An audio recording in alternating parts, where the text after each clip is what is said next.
So hello everyone and welcome back to the channel agri with Ayu. So यहाँ हम start करते हैं हमारा इंट्रोडक्टरी पार्ट का पार्ट 2। एंड ये लेक्चर थोड़ा सा लेंदी हो जाता है, तो लेकिन आप ये सोचो कि आपका रिटेंशन कितना ज़्यादा हो जाएगा। आप एक बार में 2 बार में देख करके रीड करके आपको याद हो जाएगा, क्योंकि एनआर सुंडा को याद करना इज़ अ टास्क। सो अगर लेक्चर लेंदी है तो कोई बात नहीं, लेंदी लेक्चर को भी अच्छे से देखो सो डैट आपका रिटेंशन अच्छा हो और आपका बेनिफिट कॉस्ट रेशियो हमेशा ज़्यादा हो। So let's start. तो यहाँ पे आईसीआर इंस्टीट्यूट है जो कि 71 है। तो यहाँ पे जो इंपॉर्टेंट है वो बोलते बोलते चलते हैं। सबसे पहले कि सॉइल एंड वाटर कंजर्वेशन के लिए देहरादून उत्तराखंड में है, और central soil salinity research institute Karnal में है। और ये कब इस्टेब्लिश हुआ था? तो 1969 में हुआ था। National institute for research on commercial agriculture तो राजमंड्री में है। राजमंड्री में टोबैको का भी है। अब यहाँ पे central tuber crops research institute है जो कि त्रिवेंद्रम में है, केरला, 1963। अब आप यहाँ से सोचो कि ट्यूबर क्रॉप्स क्या होते हैं और उसके एग्जाम्पल क्या है। फॉर एग्जाम्पल सबको एक एक एग्जाम्पल देना है। मैं अपना एग्जाम्पल देती हूँ स्वीट पोटैटो और एलिफेंट याम। नेक्स्ट आईसीआर का जो पटना बिहार में है, eastern region complex research complex. And ये नॉर्थ ईस्टर्न रीजन का जो है कॉम्प्लेक्स वो है Barapani Meghalaya. Central coastal agricultural research institute CAARI इला गोवा में, और स्टैटिस्टिकल इंस्टीट्यूट जो है न्यू दिल्ली में है। Grass land and fodder research institute very very important, Jhansi UP में है, 1962 में इस्टेब्लिश हुआ था। एग्रीकल्चर बायोटेक्नोलॉजी रांची झारखंड में है।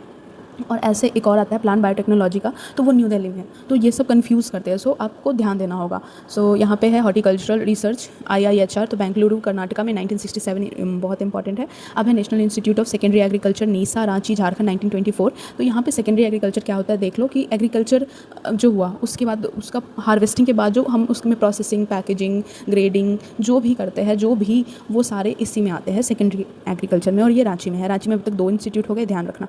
अब है पल्स रिसर्च कानपुर में 1993, इंपॉर्टेंट। अब है IISS भोपाल में सॉइल साइंसेस का MP 1988। अब यहाँ पे है स्पाइसेस रिसर्च IISR का कैलिकट केरला। और सबसे पहले जो हमारे ब्रिटिशर्स थे ना वो कालीकट में ही आए थे, तो ये भी इंपॉर्टेंट इंटरेस्टिंग फैक्ट हो सकता है आपके लिए। और है IISR sugar cane research Lucknow UP में 1952 में। और है IIVR वेजिटेबल रिसर्च वाराणसी में 1999 है, बट यहाँ कुछ और लिखा है NAARM, very important, it is important, Hyderabad 1976 में है। National academy of agriculture research and management अब यहाँ पे आता है रायपुर में 2012, मतलब बहुत ज़्यादा लेटेस्ट बना है ये। बायोटिक स्ट्रेस मैनेजमेंट, अब हमें पता है कि बायोटिक और स्ट्रेस मैनेजमेंट क्या होता है। तो प्लांट में जो बायोटिक फैक्टर की वजह से स्ट्रेस आए उसको कैसे मैनेज करें, उस पर स्टडी किया जाता है यहाँ पे। और बायोटिक फैक्टर क्या होते हैं? जो लिविंग फैक्टर होता है, जैसे कि insects, pests and many more. और national institute abiotic stress management Malegaon Maharashtra 2009। So abiotic stress जो होता है वो नॉन लिविंग की वजह से होता है, जैसे कि heat, temperature, air, water etcetera. यहाँ पे है animal nutrition and physiology Bengaluru. अब यहाँ पे सबसे इंपॉर्टेंट आ रहा है जो हमारा नेचुरल फाइबर है, इंजीनियरिंग एंड टेक्नोलॉजी कोलकाता। और कोलकाता से और भी जूट के इंस्टीट्यूट्स बहुत ज़्यादा रिलेटेड है बैरकपुर में। अब यहाँ पे है sugar cane breeding institute SBI Coimbatore Tamil Nadu 1912। आप एक चीज़ ध्यान दे सकते हो कि जो SBI का जो इस्टेब्लिशमेंट ईयर है 1912, it is way very old. जब हमारा इंडिपेंडेंस से बहुत पहले की चीज़ है, ये बहुत पहले ही ये बना हुआ था। और आप बताओ कि विजार्ड ऑफ शुगर कैन किसे कहते हैं? विवेकानंद प्रवर्तीय कृषि अनुसंधान अनुसाधन संस्थान अल्मोड़ा उत्तराखंड में है। और कैटल का रिसर्च जो होता है CIRC मेरठ यूपी में है। यहाँ पे है हाई सिक्योरिटी एनिमल डिसीज़, ये सब हमारे लिए तो इंपॉर्टेंट नहीं है उतना। और आता है IIMR, तो मेज़ रिसर्च ये लुधियाना में है। और मेज़ में ही सबसे पहले AICRP हुआ था, कब हुआ था याद करो, लुधियाना में है। और पंजाब 2015। तो central agro forestry research institute CAFRI Jhansi UP में है 1988। And next comes agriculture economics and policy research, ये भी न्यू दिल्ली में है। वीट एंड बार्ली का रिसर्च सेंटर ये भी करनाल हरियाणा में 2014 में इस्टेब्लिश हुआ था। अब यहाँ पे एक हम फार्मिंग सिस्टम रिसर्च के बारे में हमने पढ़ा था जो कि मोतीहारी में था, ओके, महात्मा गांधी से रिलेटेड। यहाँ पे फिर से हम फार्मिंग सिस्टम रिसर्च के बारे में देख रहे हैं। Indian institute of farming system research Modipuram UP 1989, okay. Indian institute of millet research IIMR Hyderabad Telangana 1958। और Indian institute of oil seed research Hyderabad Telangana 1977 में है। ऑयल पाम रिसर्च जो है पेडावेगी आंध्र प्रदेश 1995 में है। Indian institute water management Bhubaneswar Orissa 1988। और IIRR Indian institute rice research Hyderabad Telangana 1965। अब ये जो है ना IIRR, तो एक बार आप ध्यान दो कि जब आप एग्जाम में होते हो बहुत ज़्यादा प्रेशर होता है, और मे भी आपसे एक mistake, common very silly mistake हो सकता है कि आप राइस रिसर्च देख के कटक अगर ऑप्शन में है तो आप डाल दो। तो इन सब चीज़ों का बहुत ज़्यादा फोकस करना होगा, okay. Next comes CIWA women in agriculture Bhubaneswar Orissa 2014। So CCIR citrus का नागपुर महाराष्ट्र 1985, NISST तो सीड्स एंड टेक्नोलॉजी इमाऊ यूपी में है, IRI हज़ारीबाग झारखंड में इस्टेब्लिश हुआ था, मीट रिसर्च इंस्टीट्यूट ठीक है, NRI IPM न्यू दिल्ली, अब इसका नाम चेंज हुआ है, so mind you, national research institute for integrated pest management new Delhi में, और प्लांट बायोटेक्नोलॉजी न्यू दिल्ली में है, national institute of plant biotechnology. अब आप बताओ कि सिर्फ बायोटेक्नोलॉजी से रिलेटेड था ना, वो रांची में था, तो कन्फ्यूजन हो सकता है। अब यहाँ पे हम फिशरीज़ रिसर्च का देखें, कोल्ड वाटर फिशरीज़ रिसर्च तो भीमताल में है, 2025, मतलब बहुत ज़्यादा लेटेस्ट है ये, तो आपको ध्यान देना होगा। अब national institute on food and mouth disease Bhubaneswar Orissa 2023, national institute of soybean research IISR Indore में 2016, और IIRMR भरतपुर राजस्थान 2025। ओके, अब है इंटरनेशनल इंस्टीट्यूट्स, तो इंस्टीट्यूट से हमेशा एक या दो क्वेश्चन तो आ ही जाते हैं, so very important. International rice research institute Manila Philippine 1960s में, CIIMYT सिमिट मैक्सिकन वर्ड है, डिनोट करता है international centre for maize and wheat improvement at Mexico 1966। और हम सभी को पता है कि सिमिट से एक ऐसा, सिमिट की वजह से ही आज हमारा भी जो भी इंप्रूवमेंट है और ग्रीन रेवोल्यूशन वगैरह आया था, तो यहाँ से बहुत ज़्यादा इनिशिएटिव्स जो थे हमने कैच किए थे। ICARDA एलेपो सीरिया में है 1977, और ये एग्रीकल्चर रिसर्च ड्राईलैंड एरिया से रिलेटेड है। इक्रीसैट वेरी वेरी वेरी इंपॉर्टेंट, क्योंकि ये तो हमारे इंडिया में ही है, हैदराबाद 1972, और ये किससे रिलेटेड है, सेमी एरिड ट्रॉपिक से। ओके, ILRAD तो ये एनिमल से रिलेटेड है, हमारा तो नहीं आएगा बट फिर भी, नैरोबी केन्या। और ICGEB तो जेनेटिक इंजीनियरिंग एंड बायोटेक्नोलॉजी तो Trieste Italy and new Delhi India दोनों जगह है। But IBPGR international board of plant genetic resource Rome Italy 1974, IIMI international irrigation management institute Digana जो कि श्रीलंका में है। अब IBRDC तो वेजिटेबल वगैरह की बात है तो ताइवान में है। IITC tropical agriculture Nigeria 1968, CIAT tropical agriculture, अगर सेंटर फॉर ट्रॉपिकल एग्रीकल्चर आया तो कोलंबिया 1967। अब देखो यहाँ पे institute of tropical agriculture centre for, थोड़ा सा कन्फ्यूजन तो हो सकता है। WMO and WTO very very both are very very important. World meteorological organisation ये हेडक्वार्टर जिनेवा स्विट्जरलैंड में है, एंड WTO जो गैट के बाद गैट को रिप्लेस किया था जिसने, वो WTO है, headquarter is located in Geneva Switzerland 1 जनवरी 1995। अब WTO जैसे जो टॉपिक्स है वो बहुत ज़्यादा इंपॉर्टेंट क्यों हो जाता है, क्योंकि आज के टाइम में भी जो हम देखते हैं कि प्रॉब्लम्स हो रही है एक्सपोर्ट इंपोर्ट, जैसे नेदरलैंड्स नंबर 1 है डेयरी में, या फिर इंडिया में, तो वो चाहता है कि इंडिया में हम डेयरी को एक्सपोर्ट करें, इंडिया के लोग इंपोर्ट करवाए वो, बट इंडिया में भी बहुत ज़्यादा प्रोडक्शन है, तो यहाँ पे जो प्रॉब्लम आ रही है USA से रिलेटेड, अदर लीडिंग जो कंट्रीज़ है एग्रीकल्चर में उससे रिलेटेड, तो यहाँ हम देख सकते हैं। And next is other agriculture institutes, NAARM पहले बता चुकी हूँ। FRI देहरादून में है। अच्छा बताओ FRI इस्टेब्लिश कब हुआ था, very important. And CRT new Delhi में, NRCWS यहाँ पे वीड साइंस से रिलेटेड है जबलपुर, एंड यहाँ पे वाटर टेक्नोलॉजी से रिलेटेड है Bhubaneswar. Okay, WAR women in agriculture research Bhubaneswar में है, और अब तो इसे कहते हैं directorate of women in agriculture research. PDWMR project directorate of water management research, ये पटना में है, और इसको IIWM कहते हैं। PDRR जो होता है project directorate of rice research, Hyderabad Telangana में है, and now rename as Indian institute of rice research. PDMR ये मेज़ रिसर्च है, पूसा न्यू दिल्ली में है, but it is renamed as Indian institute of maize research shifted at Ludhiana Punjab. PDWR project directorate of wheat research Karnal Haryana में है, but now renamed as Indian institute of wheat and barley research IIWBR। NIOF national institute of organic farming Ghaziabad UP में है।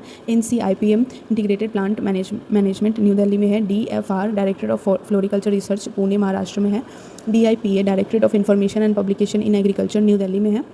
NBB biodiversity act 2002 में आया था, और NBA biodiversity authority Chennai 2003 में आया था। NASM national agriculture science museum ICR new Delhi 2004 में है। DRMR जो रेपसीड और मस्टर्ड रिसर्च पे रिलेटेड है, Sewar Bharatpur Rajasthan 2009, and former NRC था रेपसीड एंड मस्टर्ड का। ओके, एपेडा तो फुल फॉर्म याद कर लो, agricultural and processed food product export development authority new Delhi, NAFED. तो national agricultural cooperative marketing federation October 1958, मैंने बोला था बहुत ज़्यादा इंपॉर्टेंट है। नाबार्ड भी 12 जुलाई 1982, national bank for agriculture and rural development.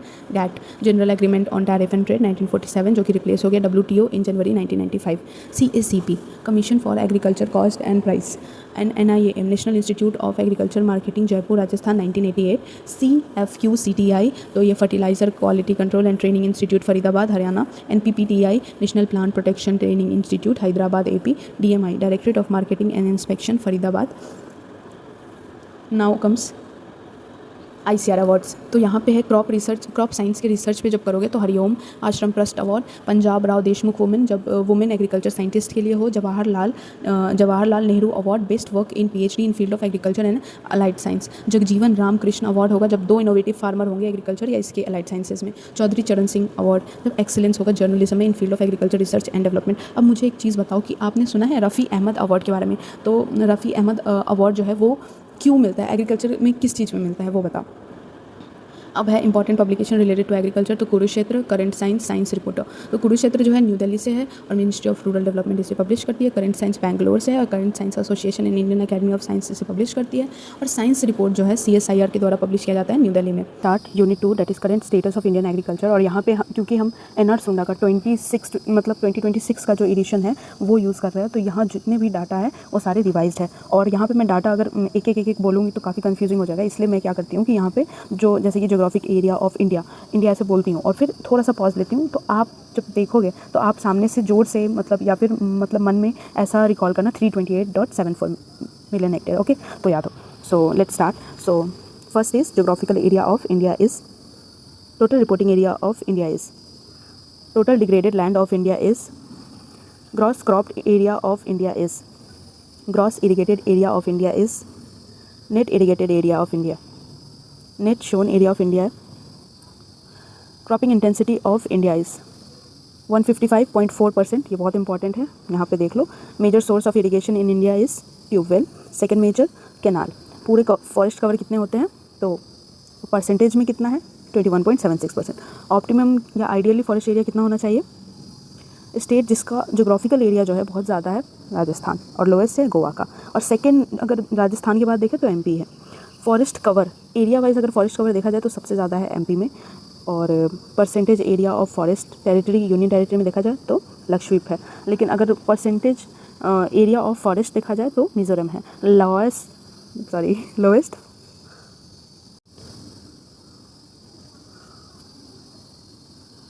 Lowest forest covering state in India is Haryana. So agriculture sector in India has share of GDP in country at current price 18.2%। 2023-24 का ये डेटा है। इंडिया जो number 1 है pulse production में MP है, और India जो first है फूड ग्रेन प्रोडक्शन में वो है UP, और इंडिया जो फर्स्ट है, इंडिया में स्टेट जो फर्स्ट है टोटल कोर्स सीरियल्स में वो है Rajasthan, and second food grain production में MP है, वीट प्रोडक्शन में फर्स्ट है UP, सेकंड है Punjab.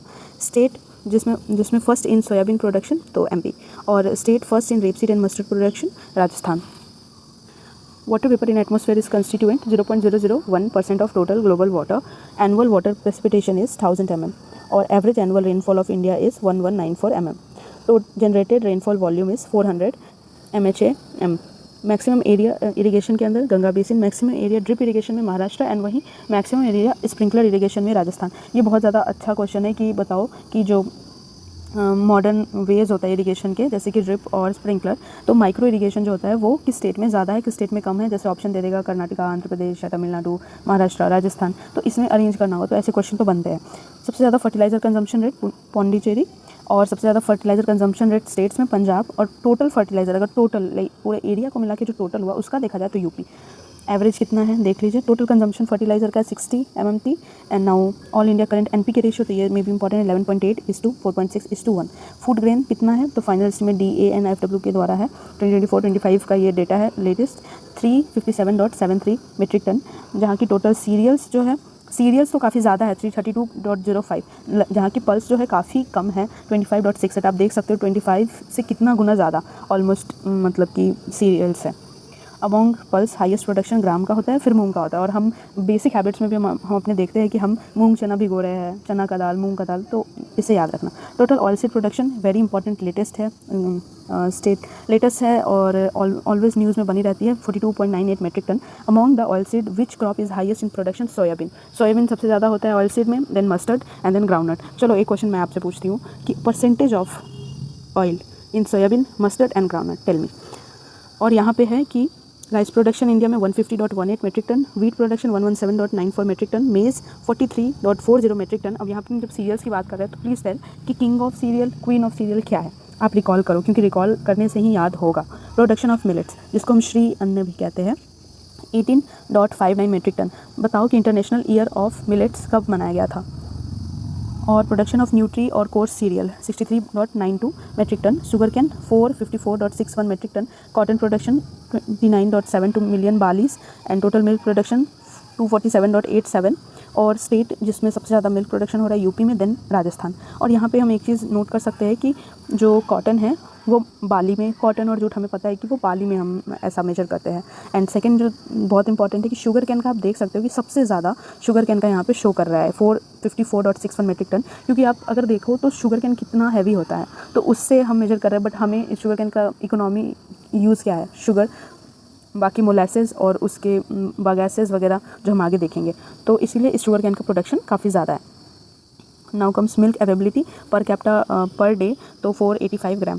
Total food production 112.97 metric ton और vegetable production 207.20 metric ton, potato 57.05, onion tomato 24.26 and 21.32। आपने ऐसा कुछ देखा है कुछ top production TOP, tomato, onion, potato, इस पर भी कुछ स्कीम्स आए हैं। आगे बढ़ते हैं। वेजिटेबल प्रोडक्शन में नंबर 1 यूपी, पोटैटो प्रोडक्शन में नंबर 1 यूपी, अनियन में महाराष्ट्र एंड टोमेटो में MP। हॉर्टिकल्चरल प्रोडक्शन इंडिया में कितना हुआ तो ये भी इंपॉर्टेंट है, 354.74 मेट्रिक टन। ऑलमोस्ट जितने हम सीरियल्स कर रहे हैं उतने हॉर्टिकल्चरल प्रोडक्शन हो रहा है, ऑलमोस्ट।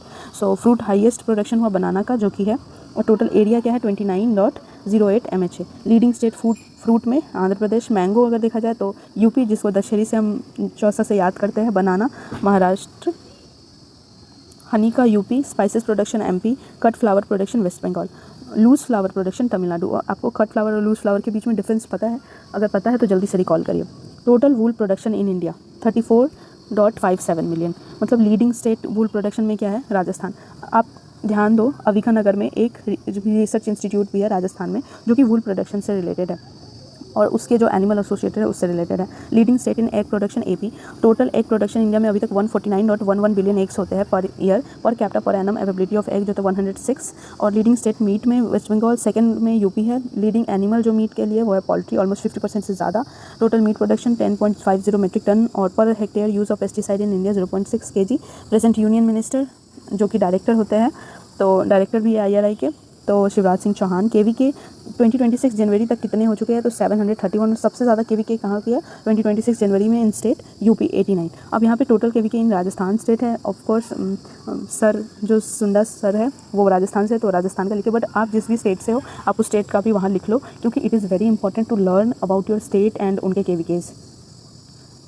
अब आते हैं यूनिट 4। यहाँ पे हम बात करेंगे कंट्रीब्यूशन ऑफ एग्रीकल्चर एक्सपर्ट। जो भी इंसान एग्रीकल्चर में आता है उन सब का कहीं ना ये ख्वाहिश होता है कि we will contribute to this nation और we will contribute to the economy. क्योंकि ये जो स्टडी है हम क्यों कर रहे हैं? हम किसानों के लिए कर रहे हैं, तो एक पैशन और एक मोटिवेशन तो होना चाहिए, क्योंकि यहाँ मनी नहीं है, यहाँ सर्विस है, एक ट्रू सर्विस है जो आप फार्मर को देंगे in upcoming future. So let's study कुछ लेजेंड्स के बारे में। फर्स्ट है MS स्वामीनाथन, 07 अगस्त 1925, और ये रिसेंटली ही डाइड ऑलमोस्ट 28 सितंबर 2023 में। Eminent wheat breeder, geneticist and CIMMYT, Mexico, IRA, new Delhi, हर जगह काम कर चुके हैं। इन्होंने नॉर्मन बोरलॉग के साथ इन्होंने कोलैबोरेशन किया था, और जहाँ पे जो वेराइटी था जिनके साथ काम किया था दैट इज़ लर्मा रोजो सोनारा 64 फ्रॉम मैक्सिको टू इंडिया, जो कि ग्रीन रेवोल्यूशन लाया था। ग्रीन रेवोल्यूशन का ईयर जल्दी जल्दी रिकॉल करिए, और इसीलिए इसको father of green revolution in India भी कहते हैं। Now recall who is father of green revolution world. He awarded world food prize 1987 जो कि FAO ने देते हैं। अब आपको पता करना है कि वर्ल्ड फूड प्राइज़ का कौन सा award, may be it is first, second या थर्ड, किस नंबर का अवार्ड इनको मिला था। He was honoured with millennium prize Atal Bihari Vajpayee ji के द्वारा, एंड ये प्रेसिडेंट भी रह चुके हैं national commission on farmer of India के, और इन्होंने बुक भी लिखा है wheat revolution. MS Swaminathan receive first world agricultural prize at 11th global agriculture leadership summit in new Delhi October 2018। Okay, अब आता है Norman E Borlaug, 1940 to 2009 father of green revolution थे वर्ल्ड में। और बहुत ज़्यादा मतलब सब सोचते हैं कि जैसे स्वामीनाथन थे तो वो जेनेटिक्स था उनका सब्जेक्ट, तो सब सोचते हैं नॉर्मन E बोरलॉग का सब्जेक्ट क्या होगा। He was plant pathologist. Okay, और वीट साइंटिस्ट भी थे, अमेरिका से थे। नॉर्मन बोरलॉग भी सीमेंट मैक्सिको में काम किए थे, the Rockefeller foundation and US forestry service में थे। He developed several high yielding semi dwarf wheat variety in Mexico, जैसे कि सोनारा 63, 64, मायो 64, लर्मा रोजो 64A, और ये सब वेराइटी इनकॉर्पोरेट किया था डॉर्फिन जीन। इनका इन सब वेराइटी का प्लस पॉइंट क्या था, डॉर्फिन जीन, जो कि जापान के नॉरिन-10 वीट से आया था, वेरी इंपॉर्टेंट। वो डिजीज़ रेजिस्टेंट थे, ज़्यादा ग्रेन बना रहे थे, ईल्ड वगैरह, मॉडर्न फार्मिंग टेक्निक सब कुछ में इनका यूज़ हो रहा था। और लेटर इसी की वजह से जो हमारा फेमाइन, जो हम सोचो कि प्री इंडिपेंडेंस वाले टाइम में लास्ट लाइन जो था वो फेमाइन से रिलेटेड था, ठीक है। फिर फेमाइन कमीशन बना, बहुत कुछ हुआ, इरिगेशन कमीशन बना, एंटेमोलॉजिस्ट आया, लेकिन यहाँ पे एक प्लांट पैथोलॉजिस्ट ने अपने एफर्ट से ये फेमाइन को एकदम ख़त्म ही कर दिया। अब फेमाइन नहीं दिखता, उस लेवल पे नहीं दिखता कि हमें याद करना पड़े कि आयरिश फेमाइन हुआ था, बंगाल फेमाइन हुआ था, okay. He was awarded Nobel peace prize in 1970, very important, पूछ लेता है और हम ध्यान नहीं देते। वर्गीस कुरियन सबको पता होगा, आई थिंक। Let's start. 26 नवंबर 1921 टू 9 सितंबर 2012, father of white revolution, NDDB के चेयरमैन रह चुके, ऑपरेशन फ्लड स्कीम के पीछे का दिमाग है ये। 1970 से 1996 में चला था और बिलियन लीटर आइडियाज़ उन्होंने दिया था। वर्ल्ड फूड प्राइज़ इनको भी मिला है इन 1989। National milk day in India इनके नाम पे सेलिब्रेट करते हैं, इनके बर्थडे के दिन 26 नवंबर को, just to honour his birth anniversary, okay.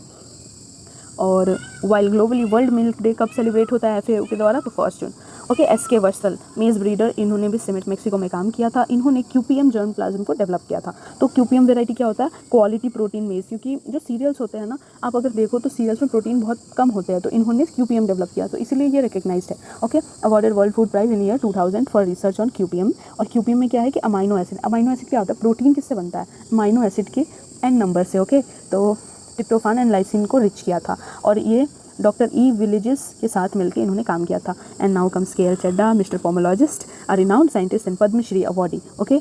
और मैंगो पे काम किया था। हॉर्टिकल्चर रिसर्च एंड पॉलिसी में बहुत ज़्यादा रोल है। Father of golden revolution in horticulture in India, Nirpakh Tutej, also recognise as father of overall golden revolution, honey and horticulture in India, added है, ये न्यू है। और KL चड्डा सिर्फ हॉर्टिकल्चर में है, लेकिन जब हम golden revolution, overall golden revolution word use करेंगे, मतलब एक छोटे छोटे वर्ड से ना यहाँ आंसर चेंज होता है। देखो यहाँ पे गोल्डन रेवोल्यूशन है, KL Chadha, overall golden revolution है, तो now you have to change the answer, that is Nirpakh Tutej, okay. And इन्होंने बुक लिखा था हैंडबुक ऑफ हॉर्टिकल्चर, बहुत लोग इसको पढ़ते हैं, रेफर करते हैं। Comes RS Paroda, okay, forage breeder. और DJ भी रह चुके हैं ICR के।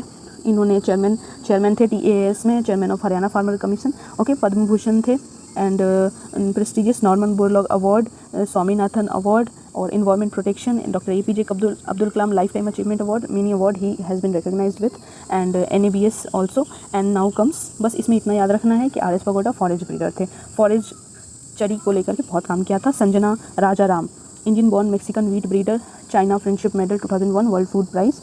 बस इनका एक ही है, संजया राजाराम, इन्होंने डेवलप किया था वीट की 480 मतलब 80 वेराइटीज़, तो इसीलिए ये रिकग्नाइज है। GS खुश, very very very very important, rice breeder, IRRI Manila Philippines for 35 year. और वर्ल्ड फूड प्राइज़ भी मिला था 1996 में विथ हेनरी बेशेल, ओके। और इन्होंने IR38 ऑफ मतलब often regarded as father of super rice का मतलब इनका नाम, ओके। ये इन्होंने वुल्फ प्राइज़ भी जीता था बाई 2000 इजराइल में, एक्स्ट्राऑर्डिनरी, क्योंकि इनका रोल है प्लांट ब्रीडिंग एंड जेनेटिक्स में राइस को लेकर के। Now comes achievement of crop improvement, यहाँ पे हम पढ़ेंगे GM क्रॉप्स के बारे में। तो ये ऐसे क्रॉप्स होते हैं जिसके ट्रेड्स जो है अल्टर किए जाते हैं, इन्हांस किए जाते हैं by the process genetic engineering. हम जेनेटिक में कुछ इंजीनियरिंग कर रही है, ओके। तो इसका एग्जाम्पल क्या है, तो कॉटन, मस्टर्ड, गोल्डन राइस, ये सब इसके एग्जाम्पल है। BT cotton, GM mustard and golden rice, okay. India में permission of GM crop commercially grown का GEAC रहता है, ओके। अब GEAC का फुल फॉर्म याद रख लेना, और ये किसके अंदर आता है, MOEF के अंदर, ये भी याद रखना है। सो genetic engineering approval committee and ministry of environment and forestry. अब आता है BT कॉटन, तो बैसिलस थोरिनजेनेसिस एक सॉइल बैक्टीरियम है, तो हम सोच सकते हैं कि BT क्या चीज़ है, तो BT एक बैक्टीरिया है जो कि सॉइल में पाया जाता है। ये प्रोटीन बनाता है जो कि लीथल होता है लार्वे के लिए, इंसेक्ट्स के, और ये सीधा डाइजेस्टिव सिस्टम पे उनके काम करता है। This gene is responsible for this effect is CRY1AC, okay. GM cotton और BT cotton is only crop permitted by genetic engineering approval committee. So India में ओनली जेनेटिकली इंजीनियर्ड जो क्रॉप है जो कि परमिटेड है, दैट इज़ GM क्रॉप, क्योंकि यहाँ पे बहुत ज़्यादा कंजम्पशन को लेकर के स्ट्रिक्ट तो कुछ भी नहीं है यहाँ पे, बट GM क्रॉप को लेकर के है क्योंकि हम इसे कंज्यूम नहीं करते हैं। In India BT cotton first permitted on March 2002, okay.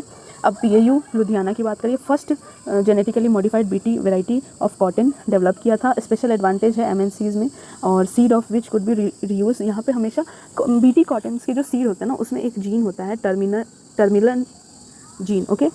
सो मैं थोड़ा फंबल हो रही हूँ, सॉरी फॉर दैट। तो टर्मिनल जीन जो होते हैं, बट यहाँ पे जो PAU ने बनाया था उसका एक एडवांटेज है that it can be reuse, तो फार्मर उसे स्टोर कर सकते हैं, ओके। और रिपीटेड कॉस्ट जो होता था, जो हर साल लेना पड़ता था, उससे भी बचा है।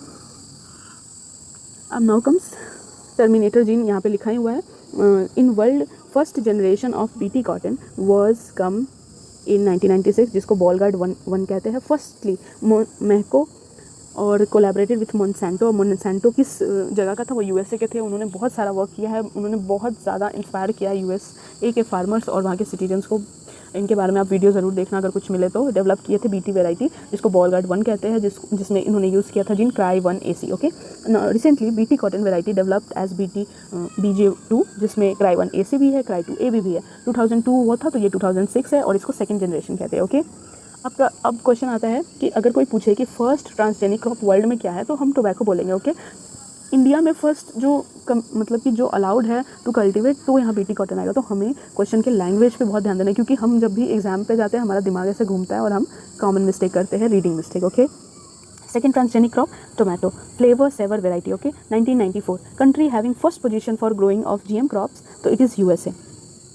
Rank for India for transgenic crop, India का रैंक क्या है, तो 4th है। सबसे पहला USA है, देन ब्राज़ील है, अर्जेंटीना है, इंडिया है, देन कनाडा है। USA को फर्स्ट पे लाने के पीछे का एक ही बंदा है, वो है मोनसेंटो। उस पर आप वीडियो कोई ज़रूर देखना, may be you will get inspire by his effort and mind behind things. Okay, the position of transgenic plant in world in area, soybean 48.27%, मेज 32.1%, कॉटन 13.5% एंड कैनोला 5.3%। मोस्टली जो GM ट्रेड्स है ये क्या होता है, रेजिस्टेंट होते हैं, herbicide resistant होते हैं, मतलब यहाँ वीड्स का कोई चांस नहीं है। और फिर क्वालिटी इंप्रूव होता है, फिर इंसेक्टिसाइड रेजिस्टेंट होता है। ये लाइन बहुत इंपॉर्टेंट है, पूछ सकते हैं कि GM ट्रेड्स बताओ, then herbicide, then quality, then insecticide. Total area under transgenic in world in 1996 जो होता है 1.7 मिलियन हेक्टेयर। तो आप सोचो कि 1996 आज से कितने, आज जो मैं रिकॉर्ड कर रही हूँ इस वीडियो को 2026 है, तो आज से ऑलमोस्ट 20 साल पहले 1.7 मिलियन हेक्टेयर सिर्फ एरिया था, लेकिन 2019 में ये 270 हो गया। जस्ट थिंक, 10 टाइम्स से भी ज़्यादा। ओके, जेनेटिकली मॉडिफाइड मस्टर्ड, तो ये भी बहुत इंपॉर्टेंट है। और ग्लाइफोसेट रेजिस्टेंट होता है। मस्टर्ड डेवलप किसी द्वारा किया गया था, तो pro agro seed company limited. और धारा मस्टर्ड सीड हाइब्रिड 11 जो कि GM हाइब्रिड मस्टर्ड है। गोल्डन राइस तो जेनेटिकली मॉडिफाइड है। यहाँ पे बीटा कैरोटीन जो है प्रिकर्सर जो है विटामिन A का, वो ऐड किया गया है। और इंजीनियर हुआ है from normal rice through incorporation gene from daffodils. ये क्वेश्चन नीट तक में आया हुआ है कि डैफोडिल्स से आया हुआ है, so it is important. And soil bacterium by Ingo Potrykus and Peter Beyer in 1990s to prevent vitamin A deficiency in humans. That's why Ingo Porticus is also known as father of golden rice. Now next is super rice developed by Dr. गुरुदेव सिंह कुश। अभी हम कुछ दिन पहले इनके बारे में पढ़े हैं, जीएस कुश के बारे में आया है। और यहाँ पे ये पॉइंट पूछ देता है कि इम्प्रूवमेंट क्या किया था, तो इम्प्रूवमेंट किया था 25% of over present day variety. Okay, hybrid rice तो first time China 1974 professor Long Ping Yuan, father of hybrid rice. And India second है, आफ्टर चाइना है MGR1। और ये क्वेश्चन पूछ सकते हैं कि MGR1 का पुराना नाम क्या है, तो CRH1। MGR नाम क्यों पड़ा, इसके पीछे भी एक स्टोरी है। वो उनके एक पॉलिटिशियन थे, उनके नाम पे ये नाम पड़ा, मतलब उनको डेडिकेट किया गया। आप देख लेना। Develop by first time by TNAU Coimbatore and PRH1 PRH6 develop by IRA। Fourth hybrid mustard develop by DRMR directorate of rapeseed and mustard research, Sewar Bharatpur Rajasthan. Variety develop by DRMR NRCHB 506। It is first hybrid mustard in India.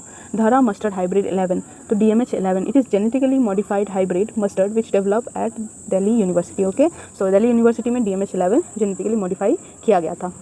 And now super wheat, जब हम super rice के बारे में पढ़े तो now we have to study what super wheat. ये DWR Karnal के द्वारा स्टार्ट हुआ था और इसने इंक्रीज़ कितना किया, ये वो 25% था, तो ये 15 to 20% है। अब है ग्रीन रेवोल्यूशन। तो टर्म किसने दिया था, टर्म पे हम ज़्यादा ध्यान नहीं देते, हम ध्यान देते स्वामीनाथन, नॉर्मन बोलोग। सो यहाँ टर्म जिसने दिया था वो है विलियम एस गॉड। और एक टर्म स्वामीनाथन ने दिया था, उन्होंने बोला था एवरग्रीन रेवोल्यूशन, सस्टेनेबिलिटी को लेकर कुछ बातें की थी। तो लेट्स अभी ये देखते हैं। तो William S God 1968 of USAID, इन्होंने डिस्क्राइब भी किया था, इंप्रूवमेंट हुआ ये वगैरह। एंड मेन कंपोनेंट जो है उनको उनके बारे में बताया था। सबसे पहले हाई लिंक का वेराइटी होना, केमिकल फर्टिलाइजर का यूज़ होना एंड प्लांट प्रोटेक्शन केमिकल्स वगैरह। अब एवरग्रीन है ये MS स्वामीनाथन ने किया था। एंड क्रॉप इंटेंसिफिकेशन डाइवर्सिफिकेशन को लेकर बातें की थी। And vertical revolution in agriculture, तो maximum production per unit land area per unit of time using intensive cropping system, high production input and improve management practice. तो यहाँ पे मैक्सिमाइज़ किया गया production per unit land area, intensive cropping system को देखा गया, cropping system को देखा गया, ठीक है, वर्टिकल रेवोल्यूशन में। अब आता है अदर रिवोल्यूशन। तो बाकी के revolution, agriculture is all about revolutions. आज कुछ रिवोल्यूशन है, पास्ट में कुछ रिवोल्यूशन था, फ्यूचर में कुछ और रिवोल्यूशन आएगा। Okay, so white revolution, it is related to milk. Operation flood, आप बताओ ऑपरेशन फ्लड किसका आइडिया था, किसका ब्रेन था उसके पीछे। Blue revolution, fish. Brown revolution food या leather, grey revolution fertiliser, yellow oil seed production mainly mustard, red revolution tomato और meat, pink revolution prawn onion, golden revolution fruit honey. यहाँ पे father of golden revolution and father of overall golden revolution दोनों में difference है, please keep this in mind. And now round revolution, round round potato and silver revolution, egg poultry production, black revolution biofuel, jatropha, orange citrus, golden fibre, तो यहाँ हम golden fibre को लेकर के jute कह रहे हैं, ध्यान रखना है, और सिल्वर फाइबर को लेकर के हम कॉटन कह रहे हैं। तो रेनबो ऑल सेक्टर्स, जिस भी ऑल सेक्टर्स ऑफ एग्रीकल्चर के सारे सेक्टर में। अब बादामी revolution, almond revolution is spices, protein revolution is pulse production, saffron revolution solar energy से, तो नाम इज़ काफ़ी डिफरेंट एंड काम इज़ काफ़ी different, so keep this in mind.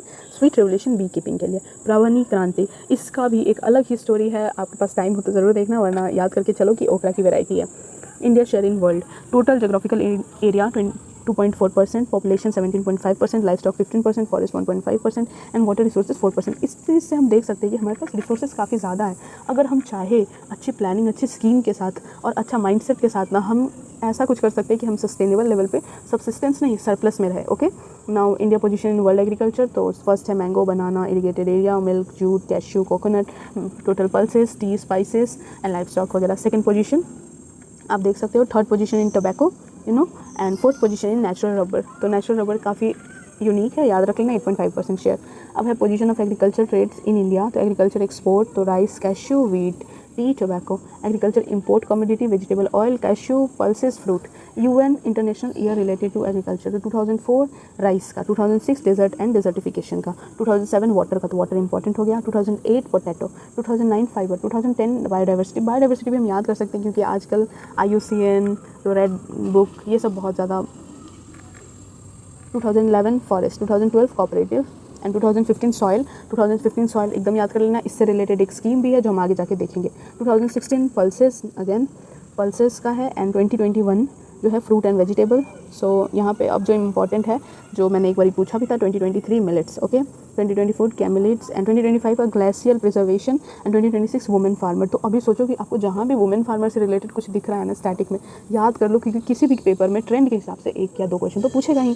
2026 rangeland and pastoralists, 2026 volunteer for sustainable development, यहाँ पे सबसे ज़्यादा इंपॉर्टेंट है इस साल का ईयर, और millets, okay. Then water, biodiversity, थोड़ा बहुत राइस।